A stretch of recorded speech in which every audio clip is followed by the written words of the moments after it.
Hello guys, මගේ නම දයානුෂ්ණොත්. මේ වීඩියෝ එකෙන් මම අද කතා කරන්නේ NDM වලට ඕන කරන virtual machines setup කරන්න අදාළ downloading and installing part එක. ඇත්තටම කිව්වොත් NDM lab sheet 1 එක part 2ක් විදිහට තමයි මම කරන්න හිතන් ඉන්නේ. එතකොට මේක තමයි part 1 වීඩියෝ එක වෙන්නේ.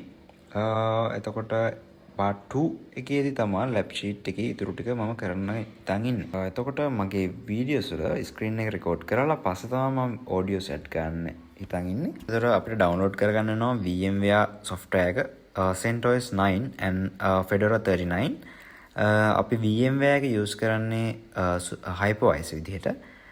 CentOS 9 එක අපි download කරන්නේ අපේ server එකට install කරන OS එක හැටියට. සහ Fedora අපි use කරන්නේ අපේ client ගේ OS එක හැටියට.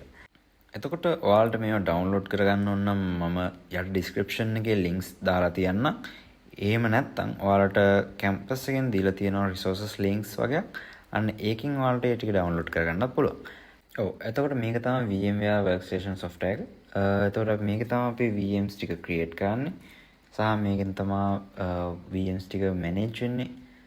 එතකොට ඔයාලට පුළුවන් මේ පහළ දාලා තියෙන links වලින් ගිහිල්ලා මේවා ටික download කරගන්න. මුලින්ම අපි VMware software එක download කරන් ඉමු. මම මේක download කරලා තියෙන නිසා මම ඒක download කරන්න යන්නේ නැහැ. හැබැයි මම ඒකේ demonstration part එක ඔයාලට පෙන්නනවා.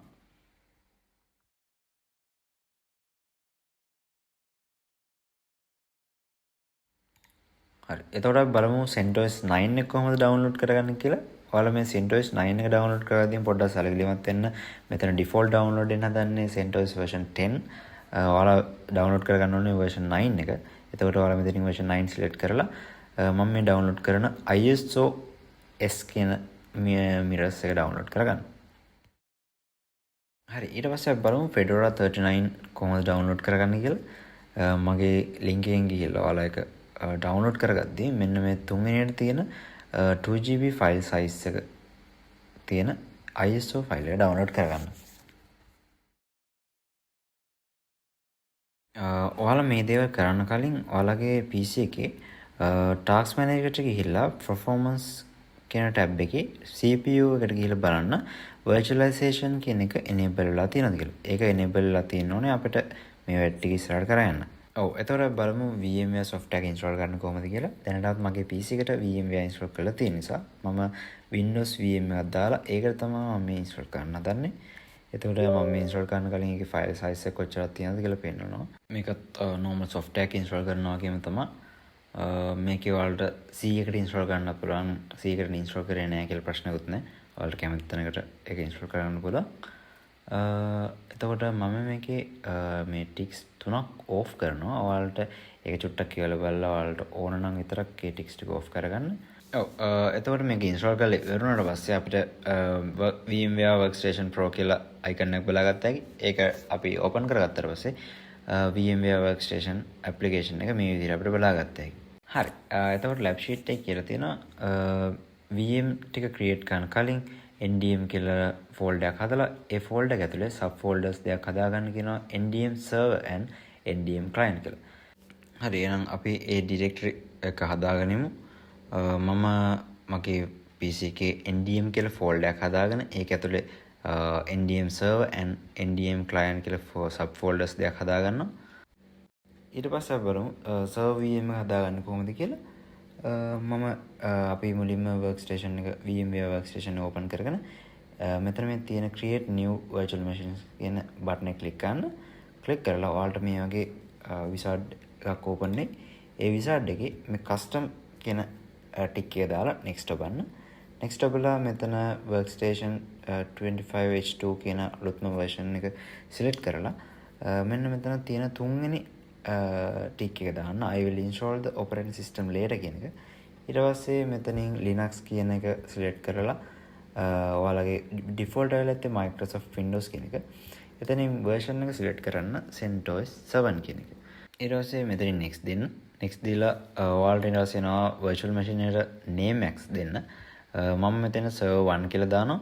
ඊට පස්සේ මම මෙතනින් location එක කියන්නේ VM එක install වෙන්න ඕන තැන location එක select කරගන්නවා. මම ඒක අර NDM server කියන folder select කරලා next දෙනවා.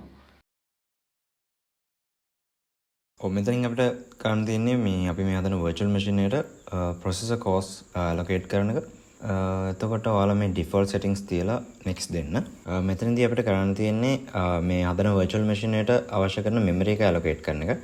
මේකේ default 2GB තමයි එන්නේ. සමහර කට්ටියන්ගේ එතන 3GB විදිහට තියෙන බුලා. මෙතන memory for this virtual machine කියන තැනට 2048 දෙන්න. ඒ කියන්නේ 2GB ඊළඟ next දෙන්න. ඊට පස්සේ අපිට බලා ගන්න පුළුවන් network type එක select කරනවා. ඒකේ මේ දෙවෙනි tick එක දාන්න use network address translation කියන එක කොහොමද default එන්නේ ඒක තියලා next දෙන්න. ඊට පස්සේ අපිට select කරන්න වෙනවා input output control types කියන එක. ඒකේ LSI logic කියන එක recommended තියෙන එක දීලා next දෙන්න. මෙතනදී virtual disk type එක select කරන්න වෙනවා. server එක හදද්දී SCSI කියන එක select කරලා next දෙන්න. ඊට පස්සේ අපිට තියෙනවා specific disk capacity select කරන්න. මේකේ default 20GB ඉන්නේ. VM එකට අවශ්‍ය කරන storage capacity අපි select කරනවා. ඒක 20GB තියලා මේකේ තුන්වෙනියට තියෙන tick එක දාලා next දෙන්න. ඊට පස්සේ අපිට පෙන්වන්න තියෙනවා specific disk file එක කොහෙද create කරන්න ඕන කියලා පෙන්වන්න. ඒක ඔයා NDM server කියන එක තුලම දීලා ඒක next දෙන්න. ඊට පස්සේ අපිට බලා ගන්න පුළුවන් අපි setup කරපු virtual machine එකේ settings ටික මේ විදිහට තියෙනවා කියලා පෙන්ලා තියෙනවා. මෙතනින් finish දෙනවා.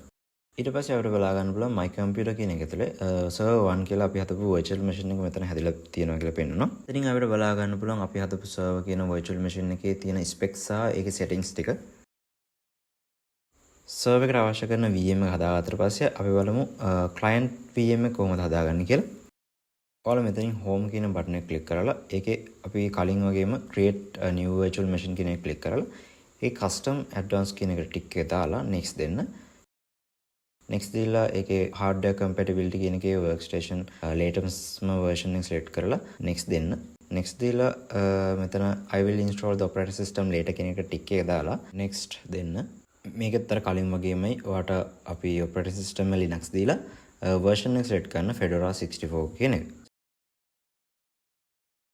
VM එකේ නම මෙතන දෙන්න client 1 කියලා. ඊට පස්සේ VM එක හැදෙන්න ඕන තැන location දෙන්න තියෙනවා. ඔයා මෙතනින් browse කරලා NDM client කියන folder එක select කරන්න. ඊට පස්සේ next දෙන්න. මෙතන එතකොට අපිට ආපහු තියෙනවා processor එකකින් එකක් දීලා next දෙන්න. ඊට පස්සේ අපිට තියෙනවා VM එකට අවශ්‍ය කරන memory එක allocate කරන්න. මෙතන මම default ඇවිල්ලා තියෙන්නේ 3GB. මම මෙතන 2GB දීලා next දෙනවා. ඊට පස්සේ තියෙනවා network type එක select කරන්න. ඒකෙත් default settings කරලා next දෙන්න. ඊට පස්සේ input output control type එක select කරනවා. ඒකේ LSI logic recommended කියන එක දීලා next දෙන්න. ඊට පස්සේ අපිට බලා ගන්න පුළුවන් මෙතන virtual disk type කියන එක අපි කලින් දුන්නේ SCSI කියන එක. දැන් හැබැයි අපි දෙන්න තියෙන්නේ NVMe කියන එක. ඒක දීලා next දෙන්න. මෙතන ඉඳලා කිසි වෙනසක් නැහැ. default තියෙන settings ටික දීලා next දෙන්න. ඊට පස්සේ මෙතනින් disk file එක browse කරන්න යනවා. ඒකේ ඔයා NDM client කියන එක දීලා next දෙන්න. ඊට පස්සේ අපිට කලින් වගේම බලා ගන්න පුළුවන් අපේ virtual machine එකේ අපි setup කරගත්ත settings ටික. ඒක finish දෙන්න. එතකොට අපිට බලා ගන්න පුළුවන් මෙතන client කියලා VM එකක් හැදිලා තියෙනවා. සහ ඒ VM එකේ specifications සහ settings ටික බලා ගන්න පුළුවන්. හරි. එතකොට lab sheet එකේ කියලා තියෙන විදිහට අපේ VM දෙක create කරගෙන ඉවරයි. අපි දැන් බලමු මේ VM දෙකට අවශ්‍ය කරන OS ටික කොහොමද install කරගන්නේ කියලා. මුලින්ම server 1 කියන එක select කරන්න. අපි ඒකට OS එක කොහොමද දාගන්නේ කියලා බලමු. මෙතන CD DVD කියන එක click කරලා මේකේ තියෙනවා connections කියන එකේ මේ දෙවෙනි ටික එක දාන්න use ISO image file කියන එක දීලා ඔයාගේ මෙතනින් browse කරලා ඔයාගේ CentOS 9 එක download කරපු file එක ISO file එක මෙතනින් select කරන්න.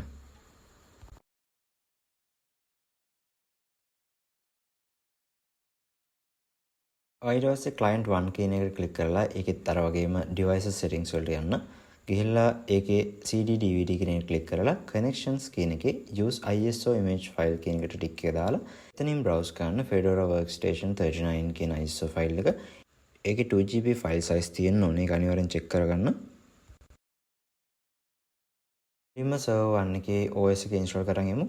ඒකේ power on this virtual machine කියන button එක click කරලා virtual machine එක on කරගන්න. පස්සේ මෙතනින් test this media and install CentOS 9 කියන එක දීලා enter කරන්න. ඊට පස්සේ මේ වගේ system එක check වෙනවා. ඒක check වෙලා ඉවරනාට පස්සේ language එක select කරන්න වෙනවා. එතනින් English දීලා continue කරන්න. ඊට පස්සේ අපිට බලා ගන්න පුළුවන් installation summary කියන tab එකකට අපි move වෙනවා. එතන user settings and set system කියන එකේ තමයි අපිට settings ටික විශේෂයෙන් බලලා හදා ගන්න තියෙන්නේ. මුලින්ම මේ user settings කියන එක යටතේ තියෙන root password කියන එක ක්ලික් කරන්න. ඒකේ root password එක root and confirm password එක root කියලා දීලා done button එක දෙපාරක් ක්ලික් කරන්න. මෙතන මේ තියෙන user creation කියන එක ක්ලික් කරලා full name එක දෙන්න svr1 කියලා. ඊට පස්සේ මෙතනින් දෙන්න මේ tick එක make this user administrator කියලා. ඊට පස්සේ password එකක් දෙන්න svr1 confirm password එකත් svr1 දීලා done button එක දෙපාරක් ක්ලික් කරන්න. ඔයාලට ඕන නම් මෙතන time and date එක Asia Colombo කියලා දීලා එතන වෙනස් කරගන්න පුළුවන්. ඊට පස්සේ මෙතන system කියන එකේ installation destination කියන එක ඇතුළට යන්න. ඒක ඇතුලේ local standard disk කියලා තියෙනවා. අන්න ඒකට tick එක දාලා තියෙනවා නම් කෙලින්ම done button එක click කරන්න. ඊට පස්සේ මෙතනින් begin installation කියන එක දෙන්න. ඊට පස්සේ මේකේ installation part එක complete වුණාට පස්සේ ඔයාගේ virtual machine එක reboot කරගන්න. reboot කරගත්තට පස්සේ ඔයාගේ VM එකට log in වෙනවා. එතකොට එතනින් ඔයාගේ password එක svr1 කියලා දීලා ඔයාගේ VM එකට log in. එතනින් පස්සේ අපේ server VM එකේ වැඩ ටික ඉවරයි. ඊට පස්සේ අපි බලමු client එකේ කොහොමද OS එක install කරගන්න කියලා. client 1 කියන එක select කරලා මේකෙන් ඔයාගේ VM එක power on කරගන්න. power on කරගත්තට පස්සේ test this media and start Fedora workstation live 39 කියන එක දීලා enter කරන්න. ඊට පස්සේ මෙතන install Fedora කියන එක select කරලා English දීලා continue කරන්න. ඔයාලට මෙතන date and time එකත් වෙනස් කරගන්න පුළුවන්. ඊට පස්සේ installation destination කියන එකට click කරලා මෙතනින් disk එකට tick එක වැටලා තියෙනවා නම් මෙතනින් done කියන එක click කරන්න. ඊට පස්සේ begin installation කියන එක click කරන්න. හරි. එතකොට අපි NDM වලට අවශ්‍ය කරන VMs ටික create කරගෙන ඉවරයි. අපි next video එකෙන් බලමු lab sheet එකේ ඉතුරු ටික කරන්නේ කොහොමද කියලා. මට මගේ time එක තමයි අපිට ප්‍රශ්නකට හිටින්නේ. ඒත් මම කොහොම හරි full try එකක් දෙන්නම් next video ටික දාන්න. ඔයාලා අනිවාර්යෙන් lab sheet ටික තනියෙන් කරන්න try එකක් දෙන්න සහ මේ ඔයාලා අනිවාර්යෙන් labs වලට යන්න. ඒකෙන් ඔයාලට ගොඩක් දේවල් ඉගෙන ගන්න පුළුවන්. එහෙනම් අපි next video එකෙන් හම්බෙමු.